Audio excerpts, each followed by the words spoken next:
अस्सलाम वालेकुम 9th class. आज का आपका टॉपिक है ऑस्मोसिस, पेज नंबर 70। हम टाइप ऑफ ट्रांसपोर्ट्स पढ़ रहे थे जो कि जिनके थ्रू कोई सेल किसी भी मटेरियल को अपनी मेम्ब्रेन में से पास करा सकता है। ठीक है, तो हमने देखा था डिफ्यूजन और फैसिलिटेटेड डिफ्यूजन। तो नेक्स्ट टाइप है ऑस्मोसिस, जो कि लिविंग सिस्टम के अंदर ही होती है। ठीक, तो ऑस्मोसिस क्या है? ऑस्मोसिस की डेफिनेशन अगर हम देखें तो it is actually the movement of water, only water. ठीक है, आपने वाटर के लिए याद रखना है। ऑस्मोसिस एक तरह की डिफ्यूजन ही है, ठीक, लेकिन उसमें कुछ एडिशंस आ गई हैं, कुछ और कंडीशंस आ गई हैं। ठीक है, तो osmosis is the actually it is the diffusion of water, लेकिन आप देखो इसमें क्या कंडीशंस आ गई हैं। Osmosis is the movement of water from N area of high नहीं, हम from N area of low solute concentration to an area of high solute concentration। ठीक है, अब सोल्यूट कॉन्सेंट्रेशन ये क्या वर्ड है? इसका मतलब है जब भी हम किसी चीज़ का सॉल्यूशन बनाते हैं, सपोज आपके पास एक ग्लास ऑफ वाटर है, ठीक है, और आप उसके अंदर सॉल्ट ऐड करते हो। ठीक है, ये तो प्योर वाटर था, आपने उसके अंदर थोड़ा सा सॉल्ट ऐड कर दिया। ठीक, तो अब क्या हुआ? अब आपने डिसॉल्व कर दिया उसको। ठीक है, तो अब क्या हो गया? ये तो सॉल्ट वाटर हो गया। ठीक है, ये तो इसमें वाटर भी है, इसमें सॉल्ट भी है, तो हम इसमें दोनों की कॉन्सेंट्रेशन बता सकते हैं। दोनों की कॉन्सेंट्रेशन मीन्स अमाउंट।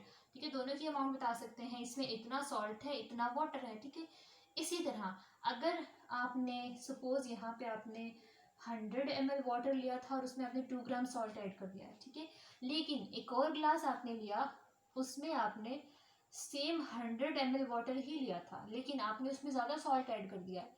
ठीक है, सपोज 4 ग्राम सॉल्ट ऐड कर दिया है। तो अब इस सॉल्यूशन में वाटर इससे कैसा है? ज़्यादा है या कम है? इसमें सॉल्ट ज़्यादा है, वाटर 100 ml है। ठीक है, लेकिन इसमें सॉल्ट कम है, वाटर वही 100 ml। ठीक है, तो अगर हम सॉल्ट को देखें तो इसमें salt is less as compare to this. इसमें क्या है? Salt is more as compare to this. ठीक है, ये हो गया ए, ये हो गया बी। ठीक है, फिर अगर सॉल्ट कम है, वाटर ज़्यादा, सॉल्ट यहाँ कम है, यहाँ ज़्यादा है, तो इसका मतलब है यहाँ सॉल्ट कम है, तो मतलब ज़्यादा क्या है फिर? वाटर। हम कह सकते हैं ना, सॉल्ट कम है और इसमें वाटर ज़्यादा है, ये हम कह सकते हैं। ठीक है, ठीक, and B solution has more amount of salt, तो हम क्या कहेंगे? ज़्यादा सॉल्ट है तो वाटर इसमें कम होगा ना। ठीक है, तो इसमें वाटर लेस है।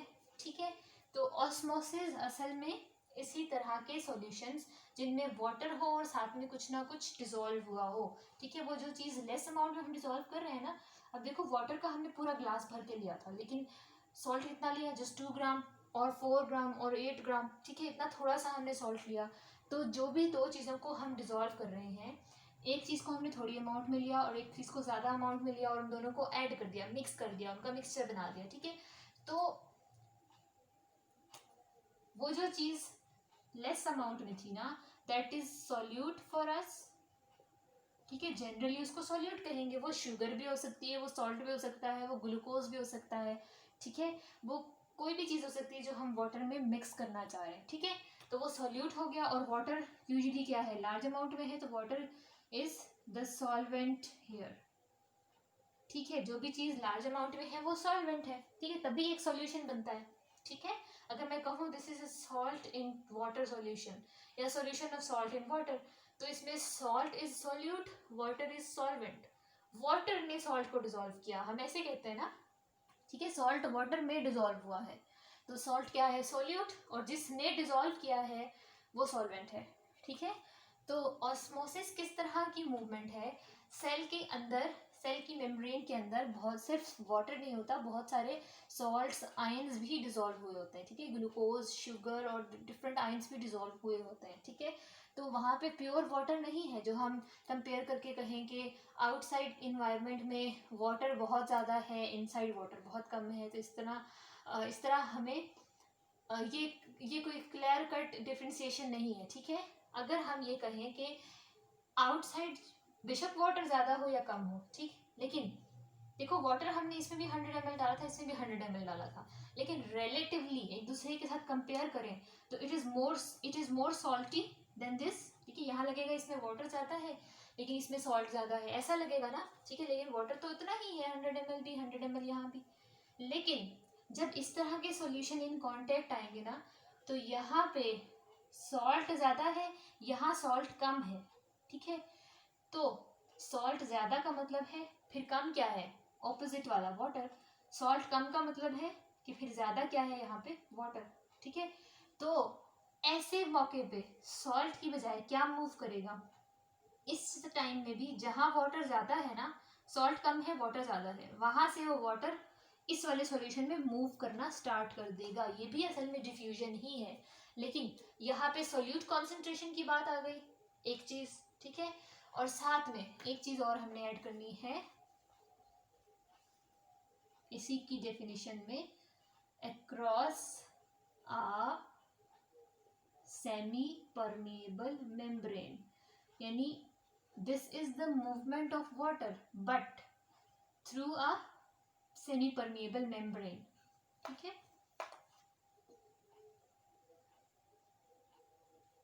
सही, अब इसकी डेफिनेशन कंप्लीट हुई है। Osmosis is the movement of water from N area of low solute concentration, यहाँ पे सोल्यूट की अमाउंट किसमें कम थी, इसमें, ठीक है, सोल्यूट कम था, वाटर ज़्यादा था, ठीक है। तो क्या वाटर यहाँ से वहाँ मूव करेगा, ठीक, अगर हम इन दोनों को इन दोनों का कॉन्टेक्ट कराते हैं, ठीक है।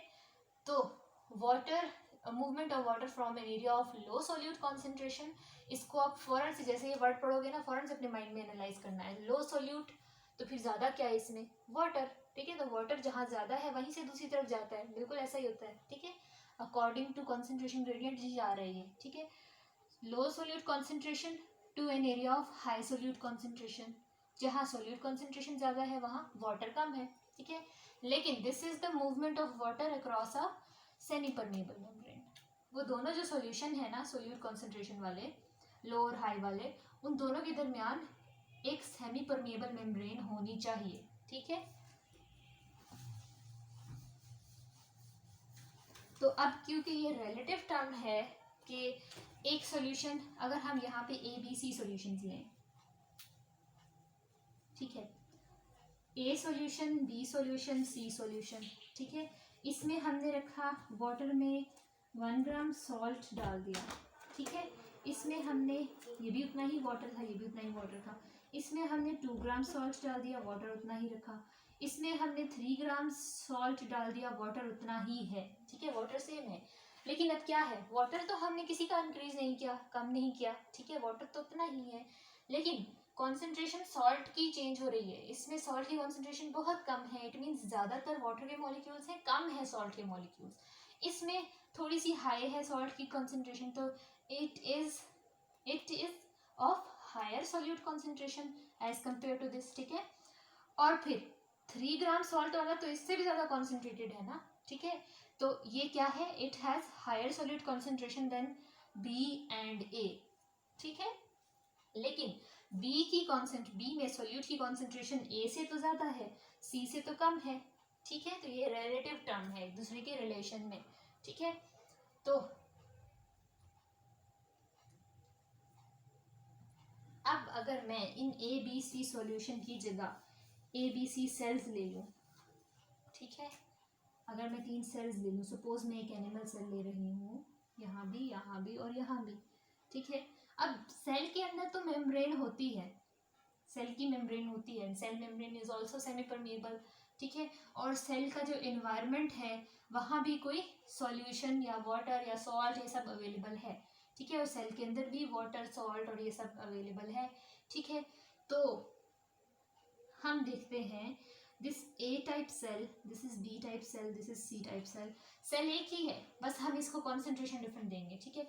जैसे कि हमारे रेड ब्लड सेल्स हैं, तो एनिमल का रेड ब्लड सेल जो, उसकी एग्जांपल ले लेते हैं। अगर ये ह्यूमन रेड ब्लड सेल है या एनिमल का रेड ब्लड सेल है, ठीक है, जनरली एनिमल सेल है, तो हम क्या करेंगे, रेड ब्लड सेल के अंदर कुछ वाटर है, कुछ सॉल्ट है, ठीक है, यानी कुछ सोल्यूट डिसॉल्व हुआ हुआ है और कुछ फिक्स अमाउंट है वाटर की, ठीक है। यहाँ पे भी वही है, यहाँ पे भी वही है, यहाँ पे भी वही है, ठीक है। 3 हमने रेड ब्लड सेल्स ले लिए। अब इसको मैंने ऐसे सॉल्यूशन में डिप कर दिया जिसके अंदर जो सोल्यूट, जो जिस सॉल्यूशन के अंदर वाटर था लेकिन उसके अंदर सॉल्ट भी इतने ही थे जितने हमारी बॉडी में होते हैं, ठीक है, जो हमारी बॉडी में नॉर्मल कंडीशन होती है। जो सेल के अंदर सोल्यूट कॉन्सेंट्रेशन है, जो सेल के बाहर सोल्यूट कॉन्सेंट्रेशन है, दोनों सेम है। मैंने ऐसा सोल्यूशन बनाया था सॉल्ट डिसॉल्व करके जिसमें सोल्यूट की कॉन्सेंट्रेशन, वाटर की concentration is exactly the same as inside the cell, ठीक है। तो ऐसे सॉल्यूशन में क्या होगा, सॉल्ट मूव कर रहा है अंदर, तो सॉल्ट वही वाला अंदर से बाहर भी आ रहा है। वाटर मूव कर रहा है सेल के अंदर, तो वही वाला वाटर सेल से बाहर भी मूव कर रहा है, ठीक है। तो ओवरऑल कोई मूवमेंट नहीं हो रही, ठीक है। तो ऐसी स्टेट में जिसमें सेल के का इंटरनल सेल के अंदर सोल्यूट कॉन्सेंट्रेशन और सेल के इन्वायरमेंट में सोल्यूट कॉन्सेंट्रेशन इज सेम, तो कोई नेट मूवमेंट नहीं होगी वाटर की, ठीक है, वो सेल अपनी नॉर्मल स्टेट में रहेगा, ठीक। तो ऐसे सॉल्यूशंस, ऐसे 2 सॉल्यूशंस जिनकी सोल्यूट कॉन्सेंट्रेशन बिल्कुल एक दूसरे जैसी है, वो दोनों एक दूसरे के आइसोटोनिक सॉल्यूशन होते हैं, ठीक है।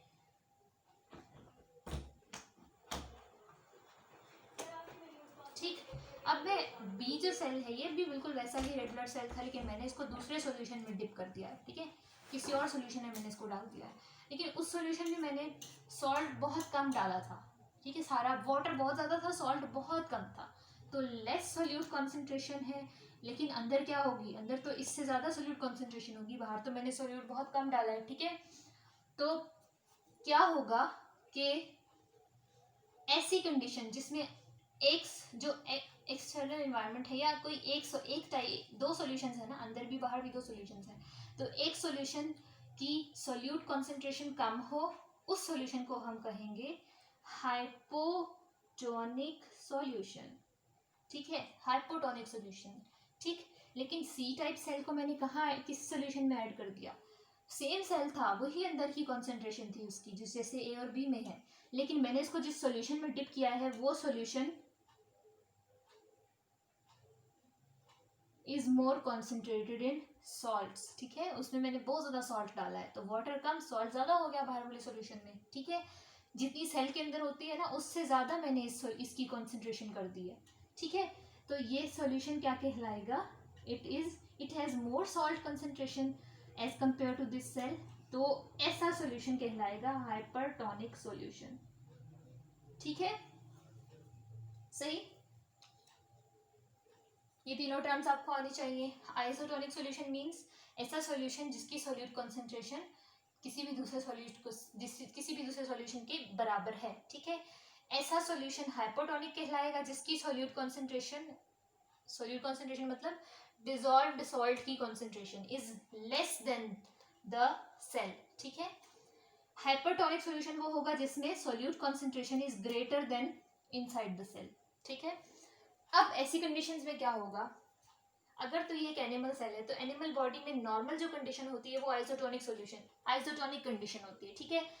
जो भी हमारे बॉडी के सेल्स के अंदर जो भी सॉल्ट की कॉन्सेंट्रेशन होती है ना, सॉल्ट और वाटर की जितनी रेशो सेल के अंदर होती है उतनी ही हमारी बॉडी के फ्लूइड्स में भी होती है, यानी हमारे सेल्स को ऐसा इन्वायरमेंट मिलता है हमारी बॉडी के अंदर, आइसोटोनिक इन्वायरमेंट मिलता है, ठीक है। तो वो नॉर्मल फॉर्म में रहते हैं, ठीक है, ना तो उनमें ज़्यादा वाटर फिल होता है, ना तो वाटर ज़रूरत से कम होता है, ठीक है। लेकिन अगर एनिमल सेल को किसी हाइपोटोनिक इन्वायरमेंट में, हाइपोटोनिक सॉल्यूशन में रख दिया जाए तो क्या होता है, यहाँ पे hypotonic means water is in excess in the environment और यहाँ वाटर कम है, तो क्या होगा, water will move from the environment to the inside of the cell, तो फिर क्या होगा, बहुत ज्यादा वाटर इस सेल में फिल हो जाएगा। अब सेल मेम्ब्रेन तो एक फ्लेक्सिबल सी मेम्ब्रेन है, तो क्या होगा, कुछ देर तक तो वाटर फिल होता रहेगा, लेकिन कुछ देर के बाद जब सेल मेम्ब्रेन बर्दाश्त नहीं कर सकेगी उस इंटरनल प्रेशर को, तो सेल मेम्ब्रेन बर्स्ट कर जाएगी, ठीक है, वो रप्चर हो जाएगी, जैसे बलून फट जाता है, ठीक है। तो क्या होगा, कुछ देर के बाद हमें कैसा नजर आएगा, ऐसे रप्चर हुआ हुआ सेल, ठीक है, सही, वो फिल होके रप्चर हो जाएगा क्योंकि सारा वाटर उसके अंदर मूव कर गया, ठीक है। लेकिन हाइपरटोनिक सॉल्यूशन में क्या होगा, एक एनिमल सेल के अंदर ज्यादा वाटर है as compare to the environment, तो वो सारा वाटर एनवायरनमेंट में मूव करने लग जाएगा, ठीक है, जैसे हमने डिफ्यूजन में देखा था, बिल्कुल वही वाला काम यहाँ पे स्टार्ट हो जाएगा ऑटोमेटिकली, और सेल इसको रोक नहीं सकता, ठीक है। तो क्या होगा, इस सॉल्यूशन, इस फॉर्म में cell will shrink, cell membrane ऐसे जैसे फुटबॉल में से उसमें से एयर सारी लीक हो जाए तो कैसा हो जाता है, ऐसे, ठीक है, फ्लैट सा हो जाता है, तो बिल्कुल यहाँ भी सेल विल श्रिंक, ठीक है, उसका वॉल्यूम कम हो जाएगा, ठीक। तो ये तो होगा एनिमल सेल के साथ। लेकिन प्लांट सेल में क्या होता है, प्लांट सेल में थोड़ा सा डिफरेंट होता है, क्योंकि प्लांट सेल में सेल वॉल है, तो सेल वॉल तो रप्चर नहीं कर सकती, ठीक है।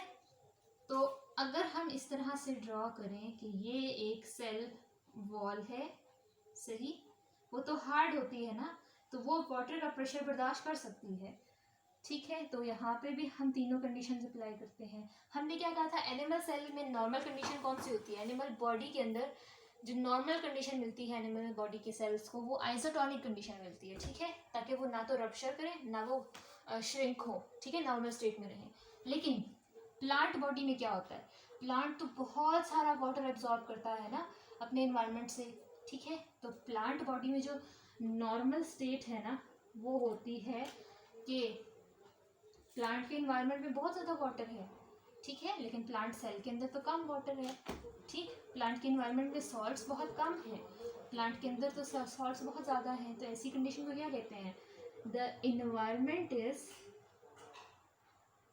हाइपोटोनिक, ठीक है, ठीक। प्लांट सेल का, प्लांट बॉडी के अंदर हर प्लांट सेल को हाइपोटोनिक इन्वायरमेंट मिलता है। एज अ रिजल्ट वो क्या करते हैं, ये अगर सेल मेम्ब्रेन है ना, ठीक है, और ये सेल वॉल है, तो सेल में स्टार्ट में तो वाटर मूव करेगा, हाइपोटोनिक सॉल्यूशन में तो वाटर सेल के अंदर मूव करने लग जाता है और बाद में जाके सेल बर्स्ट कर जाता है। लेकिन एनिमल सेल में क्या होता है, वो सारा वाटर जो है वो वैक्यूल में स्टोर हो जाता है, ठीक है, ये सेंट्रल वैक्यूल है, ठीक, हमने देखा था ना कि वैक्यूल क्या होते हैं। तो प्लांट सेल में सारा का सारा वाटर वैक्यूल में स्टोर हो जाता है।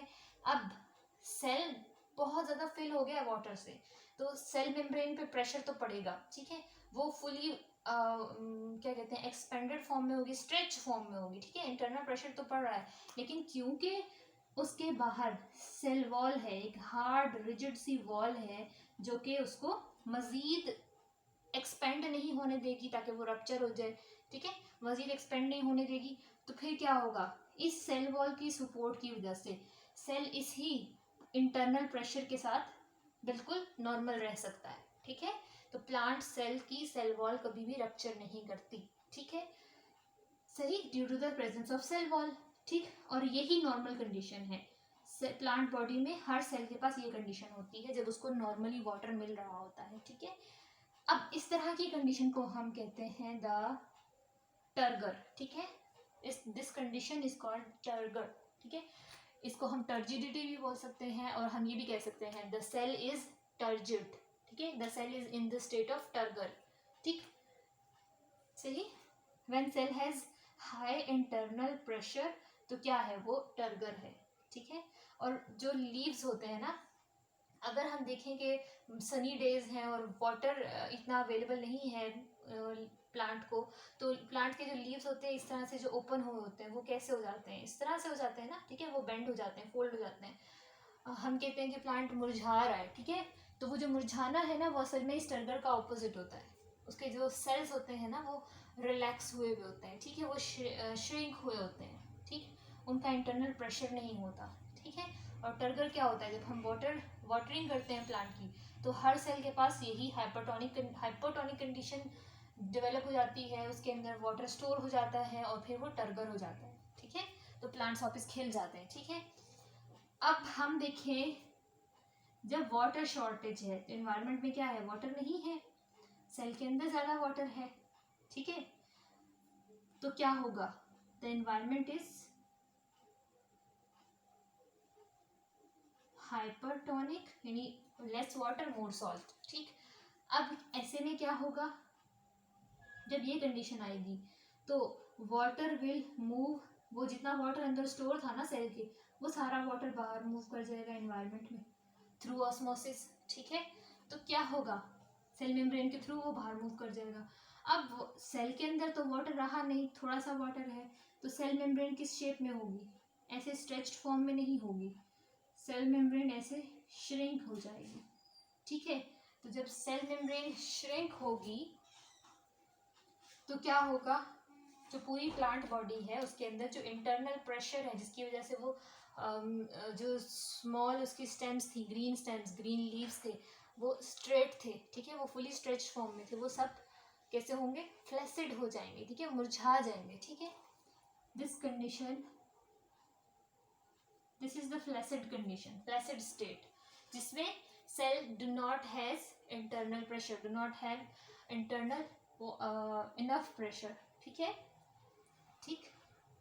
When a plant cell loses water and its cell walls shrinks, it becomes in the state of flaccidity, ठीक है, ये फ्लेसिड हो गया है सेल। अब हम अगर देखें तो आइसोटोनिक एनवायरनमेंट में क्या होगा,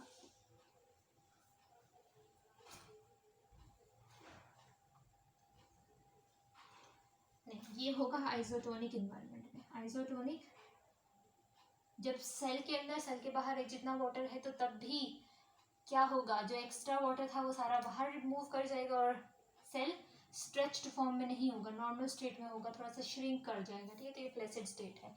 और डेंजरस कंडीशन कौन सी वाली है, जिसमें सेल हाइपरटोनिक एनवायरनमेंट में है,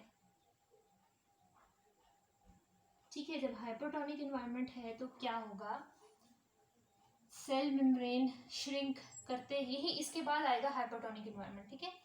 सेल का सारा वाटर लूज हो जाएगा, साइटोप्लाज्म में से सारा का सारा वाटर रिमूव हो जाएगा, ठीक है। जब सारा वाटर आउटवर्ड मूव कर जाएगा तो क्या होगा, साइटोप्लाज्म, जो सेल है प्लांट का सेल, वो इतना स्मॉल सा हो जाएगा, ठीक है, बहुत ज़्यादा श्रिंक हो जाएगा। जब वो बहुत ज़्यादा श्रिंक हो जाएगा तो इस कंडीशन को हम कहेंगे प्लाज्मोलाइसिस, ठीक है। When an animal cell shrinks in an hypertonic environment due to the excessive loss of water molecules, that condition is called plasmolysis,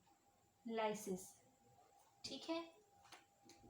normally plant body में कौन सी कंडीशन होती है, ये वाली कंडीशन, ठीक है। जब वाटर शॉर्टेज है तो ये कंडीशन, और अगर एक्सट्रीम वाटर शॉर्टेज है तो ये कंडीशन आ जाएगी और इस सूरत में प्लांट की डेथ हो जाएगी या प्लांट की एक पार्ट की डेथ हो जाएगी, ठीक है। बिल्कुल जो हमने अभी देखा है कि जब हाइपोटोनिक एनवायरनमेंट होगा तो एक प्लांट सेल टर्गर स्टेट में होगा, ठीक है, टर्जिड होगा वो। तो बिल्कुल इसकी एप्लीकेशन हम स्टोमेटा में देखते हैं, प्लांट के लीव्स में इस तरह से छोटे छोटे बीन शेप के पेयर्स की फॉर्म में, बीन शेप के, किडनी शेप के सेल्स होते हैं, जिनको अगर हम बड़ा करके देखें तो कुछ इस तरह से बनते हैं, ठीक है, सही इस तरह से। इनको हम स्टोमेटा कहते हैं, ठीक है। स्टोमेटा हम इनको कहते हैं कि they are small pores in the leaf, जिससे गैसेस एक्सचेंज होती हैं, ठीक है। ऑक्सीजन रिमूव होगी लीफ से और कार्बन डाइऑक्साइड लीफ के अंदर एब्जॉर्ब होगी, ठीक है। ये ओपनिंग है जहाँ से ऑक्सीजन रिमूव होती है और कार्बन डाइऑक्साइड इनसाइड मूव होती है, ठीक है। तो जब हम स्टोमेटा के स्ट्रक्चर देखते हैं तो स्टोमेटा में इस तरह से ये दो बीन शेप्ड सेल्स होते हैं, इन दोनों को हम कहते हैं गार्ड सेल्स, ठीक है। जब डे टाइम होगा तो क्या होगा, डे टाइम में फोटोसिंथेसिस हो रही है, बहुत ज़्यादा फोटोसिंथेसिस होती है तो ग्लूकोज बनता है। जब बहुत सारा glucose, glucose is also a sugar, तो जब बहुत सारा ग्लूकोज होगा तो गार्ड सेल्स के अंदर ग्लूकोज को हम सॉल्यूट कह लेना, यहाँ पे सॉल्यूट बहुत ज़्यादा है, ठीक है, वाटर बहुत कम है। तो आसपास के जो इन्वायरमेंट है, आसपास के जो सेल्स हैं, ये गार्ड सेल उसमें से वाटर, यहाँ कम है ना, तो वाटर एब्जॉर्ब करना स्टार्ट कर देंगे, ठीक है, डे टाइम में। सही। अब क्या होगा, एज अ रिजल्ट ये guard cells become turgid. When they become turgid तो ये जो सेंटर वाला पोर्शन है ना, ये एक्सपोज हो जाएगा, ये ओपन हो जाएगा, ठीक है। When guard cells become turgid the stomata is open, ठीक है। लेकिन अगर हम देखें नाइट टाइम में, नाइट में कोई सन नहीं होता, जब सनलाइट नहीं है, फोटोसिंथेसिस नहीं होगी, ठीक है, सोल्यूट कंसंट्रेशन कम हो जाएगी सेल के अंदर, as compare to it water ज़्यादा हो जाएगा, ठीक है। तो क्या होगा, सोल्यूट कम हो गया, नाइट टाइम में वाटर ज़्यादा हो गया, तो अब क्या है, वाटर को यहाँ से बाहर मूव करना चाहिए ना, ठीक है। तो all water will leave this guard cells, इनसे बाहर मूव कर जाएगा, ठीक है। ये सेल्स क्या हो जाएंगे, दे बिकम फ्लैसिड, ठीक है। जब ये फ्लैसिड हो जाएंगे तो क्या होगा, ये जो स्ट्रेच्ड फॉर्म में थी ना इनकी सरफेसेस, इनर सरफेसेस, ये दोनों रिलैक्स होंगी, तो क्या होगा, एक दूसरे को ओवरलैप कर जाएंगी, तो ये ओपनिंग क्लोज हो जाएगी, ठीक है। तो स्टोमेटा क्लोज्ड, ठीक है। तो ये आपको पहले से ये चीज़ पता होगी, अगर नहीं पता तो अभी देख लो कि जो स्टोमेटा होते हैं they are the small pores in the leaves of plants, जिनके थ्रू सेल्स, जिनके थ्रू प्लांट क्या करते हैं, गैस एक्सचेंज करते हैं, ऑक्सीजन गैस को एनवायरनमेंट में रिलीज करते हैं और कार्बन डाइऑक्साइड गैस को एनवायरनमेंट से एब्जॉर्ब करते हैं, ठीक है। डे टाइम में स्टोमेटा ओपन होते हैं, क्यों, क्योंकि फोटोसिंथेसिस की वजह से गार्ड सेल्स में सोल्यूट की अमाउंट बहुत ज़्यादा होती है, वाटर कम होता है, तो ये सेल्स बहुत ज़्यादा वाटर एब्जॉर्ब करना स्टार्ट करेंगे, दे बिकम टर्जिड होंगे, तो इनकी सेंटर की ओपनिंग ओपन हो जाएगी, तो हम कहेंगे स्टोमेटा इज ओपन, ठीक है। लेकिन नाइट टाइम में फोटोसिंथेसिस स्टॉप हो गई, सोल्यूट कंसंट्रेशन कम, वाटर ज़्यादा, तो वाटर गार्ड सेल से बाहर मूव करेगा, ठीक है। गार्ड सेल में वाटर कम हो गया तो क्या हो जाएगा, गार्ड सेल बिकम फ्लैसिड और फिर स्टोमेटा इज क्लोज्ड, ठीक। ये उसी चीज़ की एप्लीकेशन बताई है, ऑस्मोसिस की, ठीक है। ये सारा जो प्रोसेस हम देख रहे हैं ये सब ऑस्मोसिस ही है, वाटर जो सेल को लीव कर रहा है, सेल के अंदर मूव कर रहा है, ये सब ऑस्मोसिस ही है, ठीक है। अब अगर हम देखें, एक लास्ट टॉपिक है पेज 72 पर, application of knowledge about the semi permeable membrane. तो यही जो ऑस्मोसिस का प्रोसेस है, हमने देखा है कि जब मेम्ब्रेन की एक तरफ सोल्यूट कॉन्सेंट्रेशन ज़्यादा होती है, दूसरी तरफ कम होती है, तो वाटर यहाँ से या यहाँ से किस तरफ मूव करेगा ये हमें पता चल गया, ठीक है। तो हम इससे बहुत सारी आर्टिफिशियल मेम्ब्रेन्स बना सकते हैं, जिनको हम वाटर फिल्ट्रेशन के लिए यूज़ करें, ठीक है। सॉल्ट और वाटर की मूवमेंट है ना ये असल में, वाटर फिल्ट्रेशन के लिए यूज़ कर सकते हैं, और हम बैक्टीरिया और वायरसेस को एक दूसरे से सेपरेट करने के लिए उनको भी मेम्ब्रेन, इसी तरह की सेमी परमिएबल मेम्ब्रेन से सेपरेट कर सकते हैं, ठीक है। ये सारी एप्लीकेशंस हैं, इस पैराग्राफ को आपने रीड करना है पेज 72 पे, ये सब ऑस्मोसिस की ही एप्लीकेशंस हैं।